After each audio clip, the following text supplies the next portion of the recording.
नमस्कार. श्रद्धाच art of world या माझ्या यूट्यूब चॅनलमध्ये सगळ्यांचं स्वागत आहे. मी श्रद्धा परत घेऊन आले, परत नवीन बिझनेस प्रोडक्ट. चला मग काय करूया, कुठेही वेळ न घालवता व्हिडिओला सुरुवात करूया. 1 कप भरून गच्च जवस घेतलेत, स्वच्छ निवडलेले आहेत, चाळलेले आहेत, स्वच्छ करून घेतलेले आहेत. 200 ग्रॅम जवस आहेत. अर्धा कप सुकं खोबरं, 1/8 कप तीळ, कढीपत्ता, 1 चमचा जिरे, 1 गड्डा लसूण, पाव वाटी लाल तिखट आणि अर्धा चमचा साखर, चवीपुरतं मीठ. 1 कढई घ्यायची आहे आणि त्याच्यात छान स्वच्छ निवडलेले जवस भाजून घ्यायचे.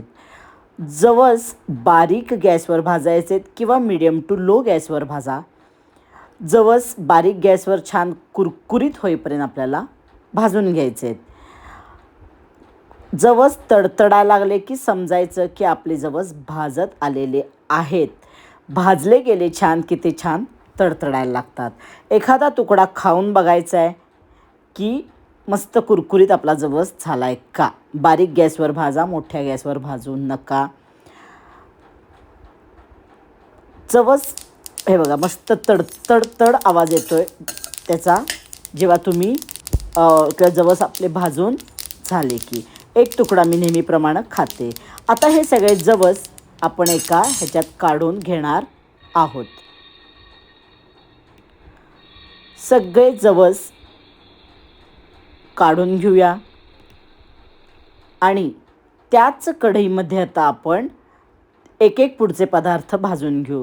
सगळे पदार्थ स्वच्छ नीट केलेले आहेत. तीळ मी माझे शक्यतो सगळ्या वस्तू भाजून ठेवलेल्या असतात, त्यामुळे इथं मला जास्त भाजायची गरज लागत नाही. तीळसुद्धा छान खमंग भाजलेत. खाऊन बघायचा, कुरकुरीत झाला आहे. आता खोबरं घालते. खोबरंसुद्धा बारीक गॅसवर छान गुलाबी होईपर्यंत थोडं परतून घ्यायचं आहे, कारण आपल्याला जेव्हा पदार्थ टिकवायचे तेव्हा आपलं भाजणं हे खूप महत्त्वाचं आहे. आज आता आपण जवसाची चटणी करणार आहोत. जवस हा असा पदार्थ आहे की आपल्या शरीराला अतिशय गुणकारी आहे. त्याचे फायदे मी सांगत बसणार नाही, ते तुम्हाला माहीत आहेतच, पण खूप फायदे आहेत. नक्की बघा. आणि अशा या अतिशय गुणकारी जवसाची आपण चटणी करणार आहोत. आता इथंच मी माझा 1 चमचा जो काही आपला जिरे आहेत ते ह्याच्यात घालून भाजते आहे. जिरेसुद्धा मी भाजून ठेवलेले असतात, त्यामुळे जास्त इथं मला भाजायची गरज लागत नाही. पण तुम्ही मोठ्या प्रमाणावर करणार तेव्हा जिरे किंवा सगळे पदार्थ वेगवेगळे व्यवस्थित भाजून घ्या. मस्त खोबरं पण आपलं भाजून झालेलं आहे. आपण बिझनेसच्या दृष्टीनं आपले व्हिडिओ असतात, त्यामुळं मी हेल्थचं काही इथं सांगत बसणार नाही. आता काय केलं आपण, कढीपत्ता ह्याच्यात घातला आहे. कढीपत्ता धुवून घेतला आहे, थोडासा कापडावर वाळवून घेतला होता आणि एक अर्धा सेकंद जरासा परतायचा. जरा पाणी त्यातलं कमी होईल किंवा असेल तर निघून जाईल आणि मग त्याच्यात अर्धा चमचा तेल घालायचं आणि तेलावर छान मस्त खरपूस असा कढीपत्ता भाजायचा. तेलावर कढीपत्ता भाजला की त्याची एक जी चव तर अप्रतिम येते आणि वाससुद्धा सुंदर येतो कढीपत्त्याला.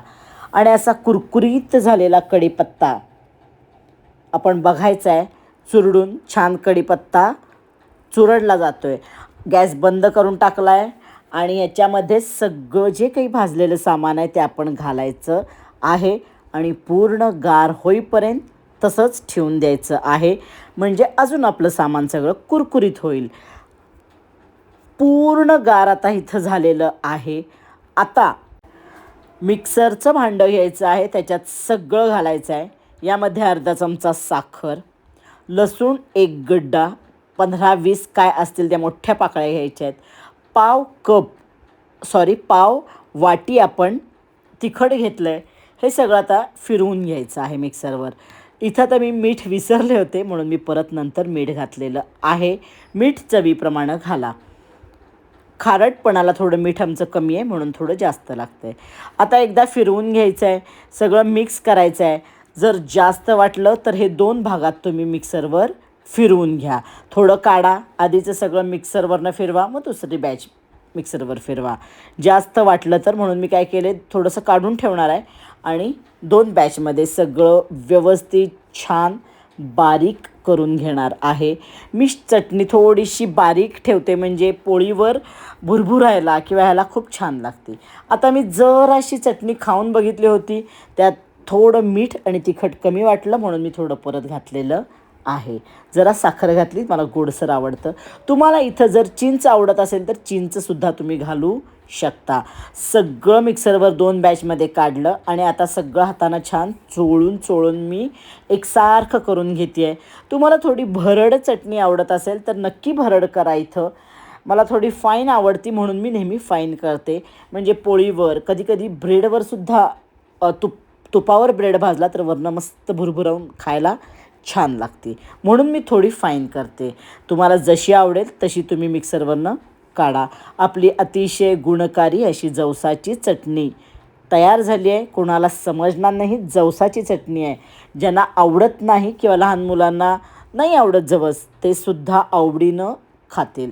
लहान मुलं खाणार असतील थोडी तिखट कमी करा.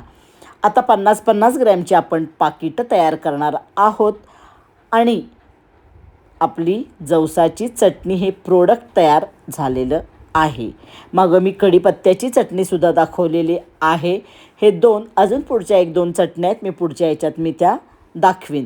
म्हणजे नुसत्या चटण्या जरी करून तुम्हाला विकायच्या असतील तरी आपले हे 4-5 व्हिडिओ बघून तुम्हाला करता येईल. कॉस्टिंग बघू. जवस चटणीसाठी जवस 1 कप भरून घेतलेत 200 ग्रॅम 32 रुपये. खोबरं अर्धा कप भरून 50 ग्रॅम 17 रुपये. तीळ 1/8 कप 25 ग्रॅम 6 रुपये. आता तुम्ही तुमच्या आवडीनुसार आणि कॉस्टिंगच्या नुसार नंतर सुकं खोबरं आणि तीळ याची क्वांटिटी कमी जास्त करू शकता. म्हणजे तुम्ही तीळ 1/8च्या इथं अजून 1/8 म्हणजे अर्धा 1/4 कप घेतले तरी चालतील. तुमच्या आवडीनुसार तुम्ही कमी जास्त करा. कढीपत्ता 4 ते 5 ढाळे म्हणजे तिखट पाववाटी 20 ग्रॅम. लसूण 15 ते 20 पाकळ्या म्हणजे 1 गड्डा 20 ग्रॅम. मीठ चवीनुसार घाला. साखर अर्धा चमचा. जिरे 1 चमचा. हे सगळं 15 रुपये धरले आणि ह्याचं कॉस्टिंग जाते 70 रुपये. आणि मी तरी त्याच्यात गॅस आणि इतर असं धरून 10 रुपये वाढवलेत 80 रुपये. आता यामध्ये साधारण 285 ग्रॅम मी लिहिलं आहे, पण नाही 290 ते 92 ग्रॅम चटणी तयार होती. पण परत मी त्याच्यात थोडं तिखट आणि मीठ घातलं, त्यामुळे साधारण मी धरते 300 ग्रॅम. 300 ग्रॅम आपली चटणी तयार होते आहे. 50 ग्रॅमची केली तर 6 पाकिटं आपली तयार होत आहेत. 1 पाकिटाचा खर्च आपल्याला 13 रुपये येतो आहे. तुम्ही त्याची 25 ते 30 रुपये विक्री तुमच्या कस्टमरनुसार करू शकाल. तुम्ही 50 ग्रॅमची पाकिटं करा, 100 ग्रॅम करा.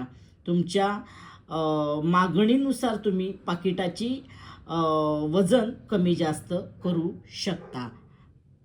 अशा प्रकारे आपल्या जवस चटणीचं कॉस्टिंग काढून झालेलं आहे. व्हिडिओ आवडला तर लाईक करा, जास्तीत जास्त शेअर करा, म्हणजे खरंच कुणाला गरज आहे त्यांच्यापर्यंत व्हिडिओ पोचेल. आणि अजूनपर्यंत माझं चॅनल सबस्क्राईब केलं नाही मग नक्की सबस्क्राईब करा आणि बेल आयकॉन दाबा. आणि असेच माझे वेगवेगळे व्हिडिओ बघा जे तुम्हाला खूप उपयोगीच पडणार आहेत. चला परत भेटूया आपण पुढच्या व्हिडिओला. तोपर्यंत टाटा, बाय बाय.